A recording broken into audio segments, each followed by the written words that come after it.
Hi, everyone. Dorothea Hendriks here, your coach in public speaking and in presentation skills. This YouTube channel is all about tips, techniques, stories, and every once in a while, we'll do a Zoom interview, and it's all to do with the business of public speaking. Public speaking is what this YouTube channel is all about. And when it comes to public speaking, one of the things that I often get asked is, what about body language? What do I do with my arms? I mean, should I move? Should I not move? The facial expressions, but it's mostly the arms. And what I'll do is I'll ask 3 questions in return. Number one, as a speaker, what makes you feel most comfortable? Number two, what would you do naturally? If you were having a conversation, taking having a conversation with someone, what would you do? What would come naturally to you? And the last question would be the body language that you're thinking of incorporating, you're thinking of doing, will it add meaning? Will it help with the clarity of your message so that your audience understands your message easier and more thoroughly? So, about body language. Now, it's interesting about body language. I found that there's a lot that's changed when it comes to how people incorporate body language in their presentations since I started dipping my toes into public speaking many decades ago. When I first started, many organizations had huge auditoriums that were fully equipped, and the lectern was the one thing that was front and center. And any presentation, whether a workshop or a business presentation, whatever kind it was, the person stood behind the lectern, facing the people, the boardroom, their audience, and they would share whatever information they had.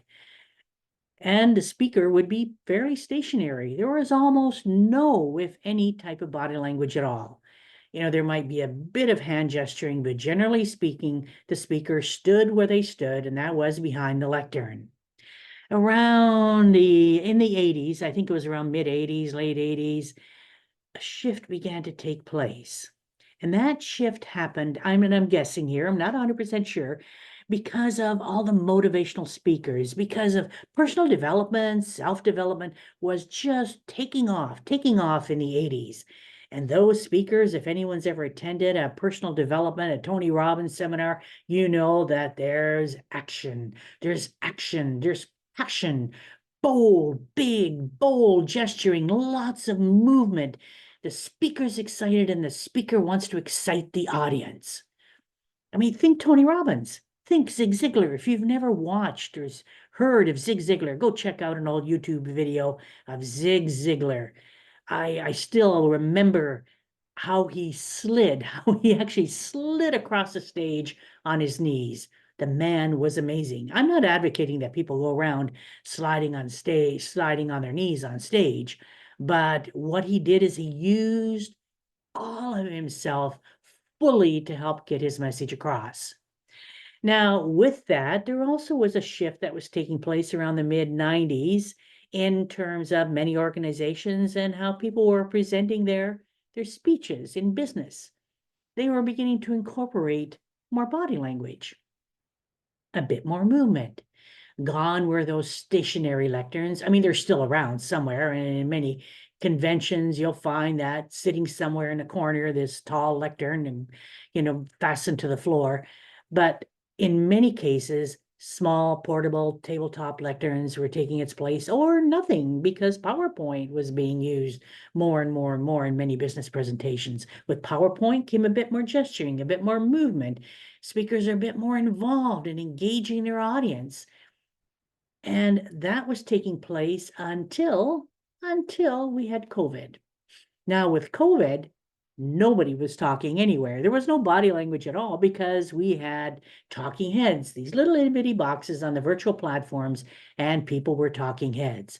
In fact, body language, gesturing, too many facial expressions could actually be a hindrance, be distraction when it came to speaking on virtual platforms. That shifted it a little bit, but something else that has really added, really impacted in how people deliver their presentations is TED. The TED Talks, TEDx Talks. have had a profound impact, and I'm going to say probably a lasting impact on how people deliver their speeches, whether they're in a business environment or, in a convention, on a hotel, on a stage.